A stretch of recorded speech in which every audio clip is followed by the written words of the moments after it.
안녕하세요.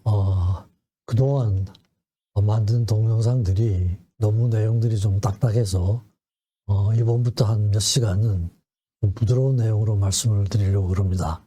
그래서 제가 그동안 쭉 다녔던 여러 음악가들에 대한 내용들을 음악 기행이라는 형식으로 몇 차례 말씀을 드리고자 합니다.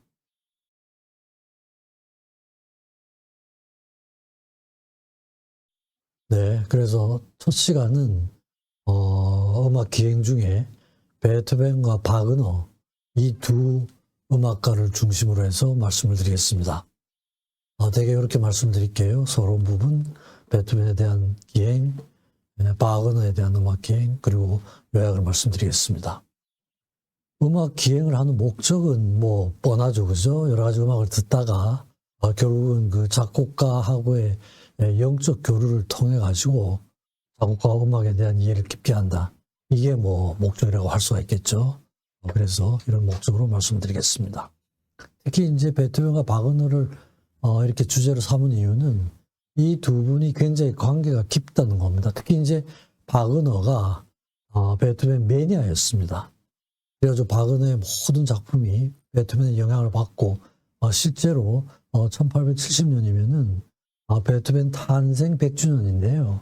그걸 기념을 해서 아주 긴 논문을 바그너가 썼습니다. 거기에서 베토벤의 교향곡을 아주 신적인 교향곡이라고 이렇게 표현하기도 하고요. 베토벤의 가장 진실된 영혼이 교향곡에 반영되어 있다. 장엄미사곡도 교향곡 형식을 따른다. 그리고 베토벤의 그런 교향곡은 새로운 종교다. 그리고 초자연적인 생명을 일으킨다. 이런 식의 이제 글을 썼습니다. 그래서 아주 지극한 매니아였고요. 자서전에서도 항상 베토벤 9번 교향곡의 얘기를 합니다. 그래서 모든 자기의 음악적인 그런 아이디어가 베토벤의 9번 교향곡에서 나왔다는 이런 얘기를 많이 하고 자신의 예술적 영감의 직접적인 원천이 바로 베토벤이었다는 이런 글을 쓰고 있습니다. 그래서 이 두 분을 우선 시작으로 해가지고 음악 기행을 시작을 해보려고 합니다. 우선 이제 베토벤에 대한 음악 기행인데요. 이건 뭐 베토벤의 삶의 흔적이라고 할 수가 있겠죠. 나서 세상을 떠날 때까지 어떻게 이제 지냈는지, 그리고 마지막 무덤까지 이렇게 이제 잡아보겠습니다. 그래서 본에서 태어나서 비엔나로 가서 활동을 했고요. 거기도 이제 하이리겐슈타트, 바덴바이빈, 비엔나 근처에 요양지가 있습니다. 그리고 비엔나로 바로 갔을 때 얼마 지나가지고 프라하를 방문한 적이 있고 부다페스트를 방문한 적이 있어요. 그래서 제가 이제 그 흔적들을 대개 이제 시간별로 이렇게 말씀드리겠습니다. 보원에는 이제 생가도 있고 세례를 받은 성당도 있고 보원대학 기념동상, 뭐 연주회장 이런 게 있습니다. 그래서 과거부터 지금까지 보원에서 베토벤에 대한 그런 삶의 흔적지에 기리는 곳이 어디인가를 그렇게 말씀드리겠습니다. 이 생가입니다. 생가인데 좌측이 이제 베토벤이 태어난 생가입니다. 그리고 1770년 태어났죠. 우측이 그 생가의 한 방을 제가 보여드리고 있는데 이게 이제 헐릴 뻔했죠. 헐릴 뻔했었는데 요게 이제 태어난 방인데요. 기념관에 가면은 방이 12개로 되어 있습니다. 그래서 11번째 방이 저 위에 다락방입니다. 태어나신 방이 이렇게 들어가지 못하는데 형상을 세워서 기리고 있습니다. 그래서 저 기념관은 헐릴 뻔했는데 베토벤 생가 보존위원회라는 게 만들어져서 저 생가도 사고 그 옆에 있던 바도 사들여 가지고 지금 기념관으로 아주 잘 꾸며놓고 있습니다. 요건 이제 그 생가에서 한 5분 10분 거리에 성 레미기우스 교회라고 세례받은 교회입니다. 세례받은 교회인데 베토벤이 10살 때 여기서 오르간 연주도 하고 그랬는데 그 오르간은 지금은 조금 전에 말씀드린 그 생가에 보존이 되어 있습니다. 그 레미기우스 성당 안에는 저런 모습으로 되어 있습니다. 안에서 이제 제가 사진 하나 찍었습니다. 그리고 근처에 궁정 성당이 있는데요. 보온 궁정 성당이라는 게 있는데 네페가 이제 베토벤의 어린 시절에 아주 중요한 스승이었죠, 그죠? 거기서 네페로부터 레슨을 받을 때도 여기에서 받기도 하고요. 14세가 됐을 때는 정식으로 궁정 오르간 연주자로 임명이 됩니다. 그래가지고 수당도 좀 받고, 그러니까 어려서부터 오르간 피아노는 상당히 잘 쳤었습니다. 그 외부에서의 모습입니다. 그 다음에 본 라인가스 24번지 주소인데요. 여기 이제 조중에 이제 일부 방에서는 어린 시절 살던 집인데, 살다가 나갔다가 왔다 갔다 했던 집입니다. 지금은 이제 기념관이 되어 있지는 않습니다. 근데 그 집은 남아 있습니다. 그래서 베토벤이 청소년 시절, 어린 시절에 살다가 나왔다가 또 살고 한 이런 집이 주소는 남아 있습니다. 요건 제르가르텐 건물이라고 되어 있는데요. 저기 라이카라고 적혀 있던 저게 옛날에는 바였던가 봅니다. 그래가지고 베토벤이 보원해서 비엔나로 유학을 할 때 이제 몇 사람이 모여서 환송회를 해줬는데, 그 환송회를 했던 장소가 지금은 이제 저렇게 라이카 카메라점으로 박혀 있습니다만 건물은 그대로 남아 있습니다. 저기에서 이제 그 유명한 메시지를 봤죠, 그죠? 그 다음에 이건 구 브로이닝가인데, 브로이닝가 귀족과 가문들하고 좀 가깝게 지냈었죠, 그죠? 그래서 특히 이제 브로이닝 가문하고는 가깝게 지내가지고 그 두 자녀한테 피아노를 가르칩니다. 엘레오노레하고 렌츠 두 딸이었죠, 그죠? 그리고 그 엘레오노레를 베토벤이 좀 좋아했었는데, 결국 이제 그 엘레오노레는 자기 친구인 베겔로와 결혼을 했습니다. 그렇지만 그래도 일생 동안 가깝게 지내던. 근데 그 브로인가가 지금은 이렇게 백화점으로 되어 있습니다. 고타에. 옛날에 그 브로인가였습니다. 이게 이제 그 쾰른의 그 선제 후의 궁전인데, 지금 이제 본 대학이 되어 있습니다. 여기서 1789년, 그러니까 19세 때 조해가 그 불란서 혁명이 일어나던 해죠, 그죠? 그때 이제 철학과 청강생으로 들어가지고 한 1년 반 정도 철학 강의를 듣습니다. 그게 이제 베토벤이 음악가로서 발달하는데 굉장히 중요한 역할을 하죠. 저때 이제 실러 시를 접하고, 그걸 나중에 구본교향곡에 안디 프로이드라는 그 가사를 넣어서 구본교향곡을 작곡을 하게 됩니다. 그러니까 처음 그 시를 접한 게 청소년 때였습니다. 윈스터 광장에 동상이 있습니다. 이게 있는데 이제 1845년이면 베토벤이 살아있으면은 75회 생신이 된, 독일에서는 이 75회 생신을 유럽에서는 좀 그런 것 같아요. 굉장히 좀 크게 생각하는 생신인 것 같습니다. 그래가지고 그걸 기념해가지고 슈만이 모금을 하고 리스트가 칸타타를 작곡을 하고, 그래가지고 비레름 국왕 부부들, 빅토리아 여왕도 참석을 하고, 아주 국제적인 행사였던 것 같아요. 아주 유명한 동상입니다. 아주 잘 설계가 된 그런 동상인데, 지금 그 광장에서 저렇게 있습니다. 그리고 요즘 이제 가민 오페라 극장이 이렇게 복원해서 베토벤의 오페라 다 여러 사람이 오페라를 다 연주하고, 오페라 극장 전경입니다. 전경이고, 요건 이제 최근에 새로 생긴 홀인데요. 베토벤 연주 홀입니다. 되게 이제 9월 달에 한 3, 4주 베토벤 페스티벌 축제가 열리는데, 축제가 주로 열리는 극장이 이 베토벤 연주 홀입니다. 이것도 생가에서 한 30분 정도 걸어가면 있을 수 있는 그 근처에 다 있습니다. 근처에 있습니다. 제가 2007년도에 연수를 갈 기회가 있어가지고, 마침 그때가 베토벤 축제였습니다.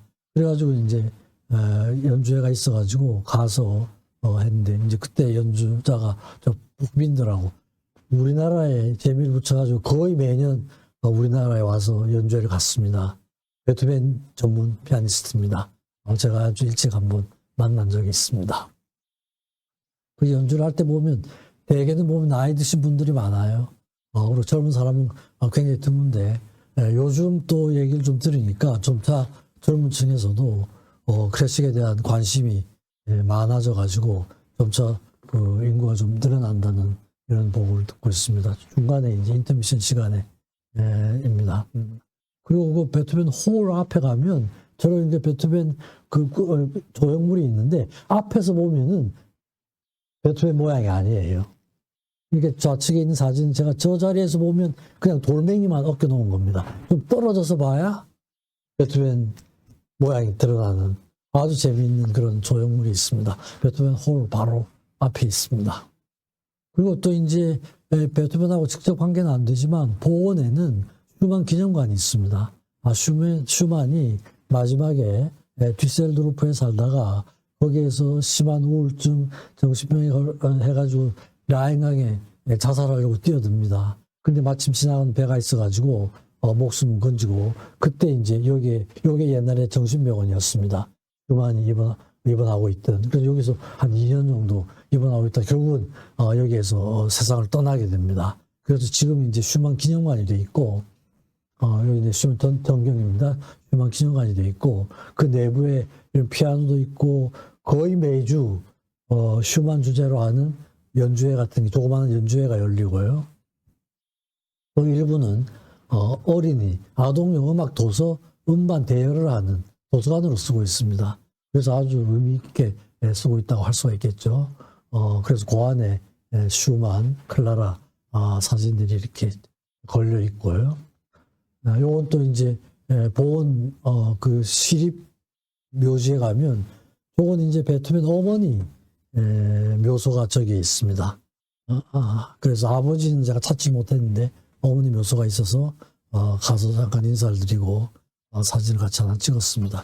요건 이제 결국 슈만이 보온 그 정신병원에서 사망을 하고 결국 그 보온의 시립묘지에 묻혔습니다. 그래가지고 클라라도 나중에 클라라는 그러니까 슈만이 세상을 떠나는 게 1856년이었는데 클라라는 40년을 더 삽니다. 1896년에 세상을 떠나서 같이 지금 합장에 묻히고 있습니다. 그게 지금 슈만과 클라라의 무덤입니다.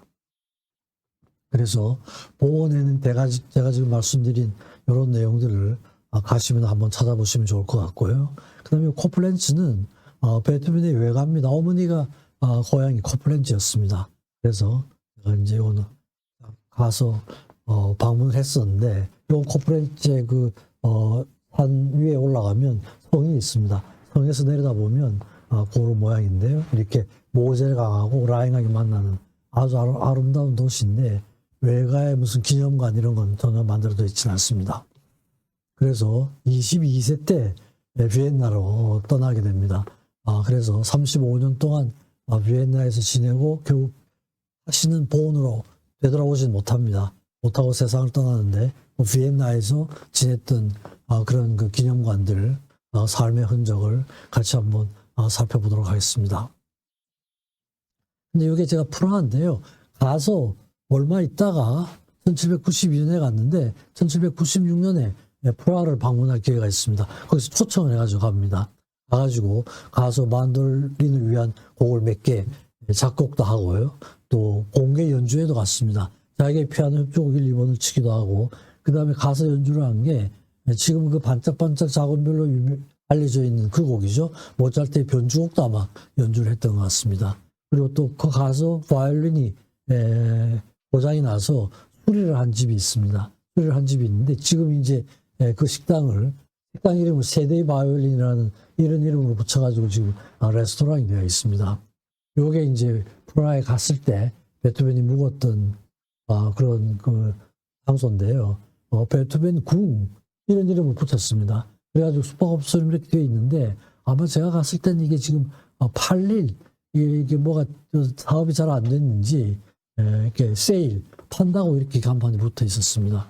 우측은 이제 거기 베토벤이 언제부터 언제까지 묵었다는 저런 명판을 붙이고 있습니다. 요게 이제 세데이 바이올린 베토벤이 그 바이올린을 수리하러 보낸 그 장소였는데 그 이름을 그대로 붙여가지고 식당 이름이 세데이 바이올린입니다. 지금 뭐 아주 잘 되고 있는 그런 식당입니다. 그리고 또 한 3년 후에는 1799년에 부다페스트에서 초청을 받아가지고 또 가서 연주도 하고 이랬던가 봅니다. 그래서 가서 거기 있는 동안에는 엘리자르 유아이를 아마 그때 작곡을 한 것 같고요. 월강 소나타의 일부도 작곡을 한 것 같습니다. 그래서 가서 연주했던 홀 이름을 베토벤 음악 홀이라는 이런 이름을 붙여가지고 저렇게 명패를 붙여서 또 기리고 있습니다. 그러니까 이제 오스트리아든 비엔나든 다른 지역이든 하여튼 베토벤이 한번 이렇게 다녀갔다 그러면은 그 자리가 역사적인 장소가 되는 겁니다. 그래서 다 저런 식으로 기리고 있습니다. 아주 젊었을 때 가수 연주회를 했던 그런 데인데요. 그러고 나서 이제 다시 비엔나로 돌아와서 비엔나에서 생활합니다. 이건 이제 영웅교향곡의 악보인데 나폴레옹을 주제로 한 곡을 작곡을 했죠. 영웅교향곡이죠, 그죠? 그게 1804년경인데요. 34살 때 처음에는 그 나폴레옹이 추종자였죠. 그래가지고 이 곡을 작곡을 했을 때 나폴레옹에게 헌정한다는 그 헌정사를 위에 썼습니다. 썼다가 이제 황제가 됐다는 소리를 듣고는 화가 나서 막 지워버린 그 흔적입니다. 그리고 밑에 글씨는 잘 보이지 않습니다만 어느 한 위대한 영웅을 추모하며 이런 식으로 보통 명사로 바꿔버렸습니다. 그래서 이 영웅교향곡을 작곡한 그 집이 에로이크 하우스라 그래가지고 지금 기념관으로 되어 있습니다. 그래서 그 영웅교향곡이라는 곡이 교향곡의 발달사에 갖는 의미를 생각한다면은 그 곡이 하나가 작곡됐다는 이유만으로도 사실 기념관으로 할 만하죠. 에로이크 하우스입니다. 저 아래층인데 가보면은 딴 층은 지금 다른 사람들이 살고 있어요. 생활 공간입니다. 아직도. 그 베토벤이 쓰던 고방만 기념관으로 이렇게 만들어뒀습니다. 요건 이제 피가로 하우스인데요. 요건 시내 중심과 스테판 성당 바로 뒤편에 있는데 모차르트 기념관이죠. 모차르트도 이제 뭐 나중에 제가 말씀드릴 기회가 있을 것 같습니다만 비엔나에서 한 10년을 지냈는데 그 중에 딱 요 집만 이제 기념관으로 되어 있습니다. 제가 이걸 말씀드리는 이유는 1787년 베토벤이 17세 때 본에서 모차르트를 사사하기 위해서 비엔나를 방문을 합니다. 그때 아마 만났던 집 같아요. 제가 대략 그 시기를 보면은 그래서 베토벤이 모차르트한테 레슨을 받던 집입니다. 이게.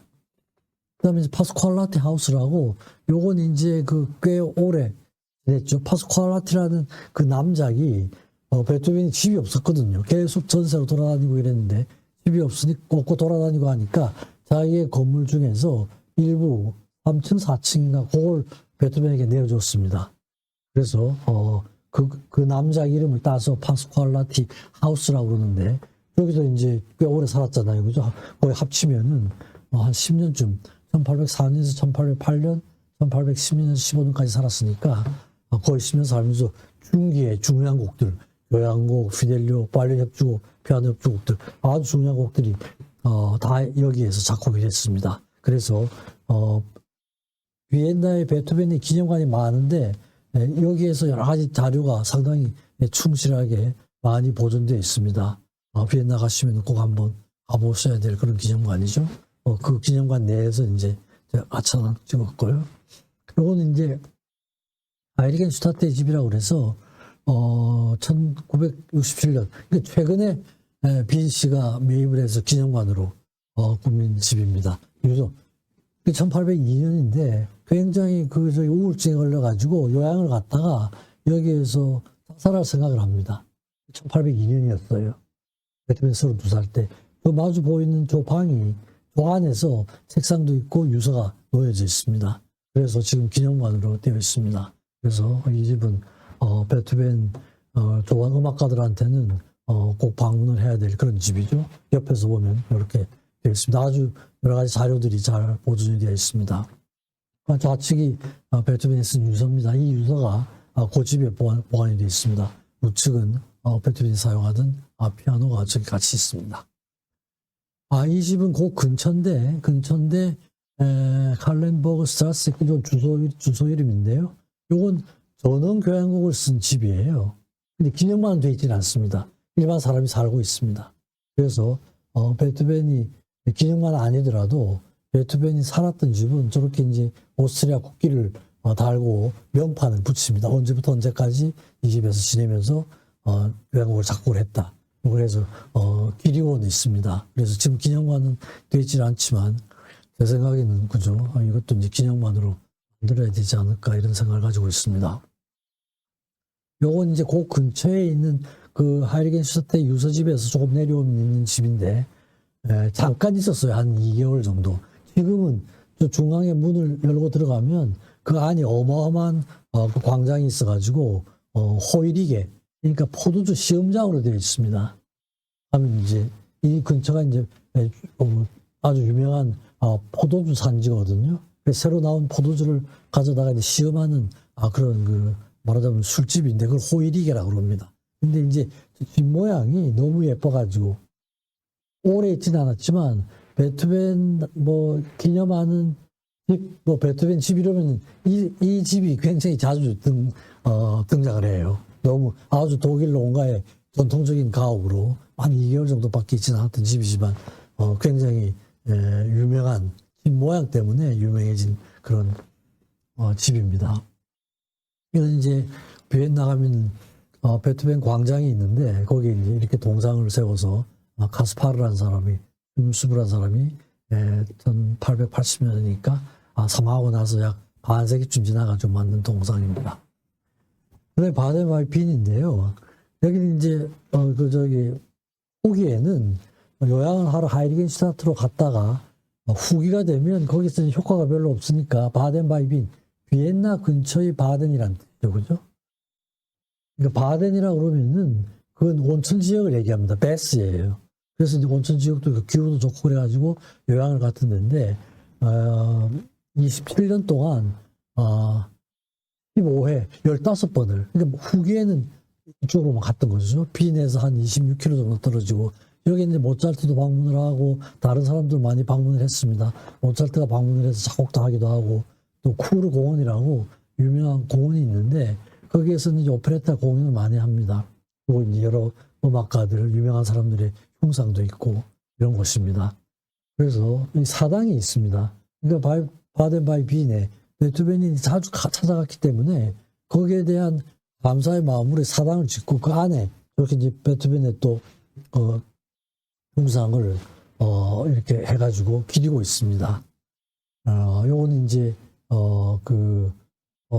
1821년부터 23년 동안에 계속 방문한 집입니다. 바덴바이빈 거기 있습니다. 그래서 9번 교향곡의 일부가 이 집에서 작곡이 됐는데 이 집 이름이 제9 교향곡의 집입니다. 집 이름은 이렇게 되어 있습니다.